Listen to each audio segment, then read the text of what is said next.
Hey, Wiley. Yes, sir. You ready? Yes, I'm ready. All right. All right, so the first question that I have is, do you know who Tom Bradley is? Yeah, Tom Bradley he was the mayor of Los Angeles for a long time. Mm-hmm. Tom Bradley also ran for governor of California, making him, I think he would have been the first black governor had he won the election. He lost the election by less than 50,000 votes, and he was determined that more than 100,000 blacks in Los Angeles did not go to the polls. So if half of them had gone to the poll, Tom Bradley probably would have been your first governor of California. I think he was a positive image. I would compare him to maybe Barack Obama. He was the first. And there was a lot of pride in the black community, and Bradley was always available to the different black organizations throughout the community. He was always at the churches. He was always at the Black Real Estate Board. He would come out and swear people in, make speeches, and keep us abreast of what we needed to do to stay engaged with greater society, and how we needed to be more politically active. He kept making speeches throughout the community to just make sure that we didn't backslide and forget. You know, he had a ton of support from the black community, and he was very supportive of African Americans. But he wasn't just, you know, he was more of a Jewish black coalition, which had been a traditional coalition through civil rights. The Jews supporting the blacks, and, you know, with Martin Luther King all the way down the line, and actually losing their lives to support, you know, civil rights. So I think the civil rights mayor and a product of civil rights. So, what happened? This is where it all begins, 71st and Normandy. At approximately 4 o'clock, 1 hour after the police officers are acquitted.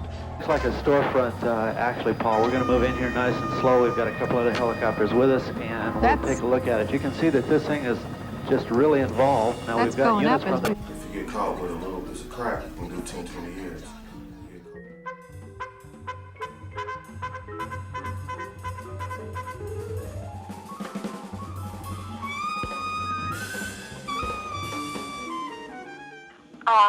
I think most of the gains for African Americans were made in the 60s and 70s. And I think, as I said, I don't think that black people today are as engaged, or the whole black pride thing, you know, say it loud and black and I'm proud, resonates with the young people today. The study of Tom Bradley begged the question of redefining the Bradley effect in our society today. Through our journey, we have come to define it as a lack of trust and true power invested in all leadership that is not white. The Bradley effect implies that the color of my skin determines that I will never be the mayor of Los Angeles. The Bradley effect ties into black leadership because one black politician in office versus multiple will not make a significant difference as to how the black community is represented. They will either succumb to white influence and pressures, or they will be fighting the system on their own. Although black politicians empathize with black struggles, they must represent everyone. Therefore, more black leaders does not promise improved representation for black communities. Bradley's resignation after the 1992 riot symbolizes the plight of black leadership in America and the struggle of implementing progressive policies while combating institutional racism and inequalities. Although as an individual he undoubtedly influenced his community, the presence of a black leader does not solve the race problem. We need more than one advocate for the black condition in order to positively change it.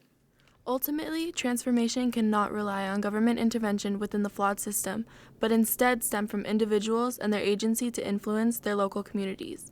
Individual action is what creates widespread collective change. The black community in America, we are headed in the wrong direction. And until we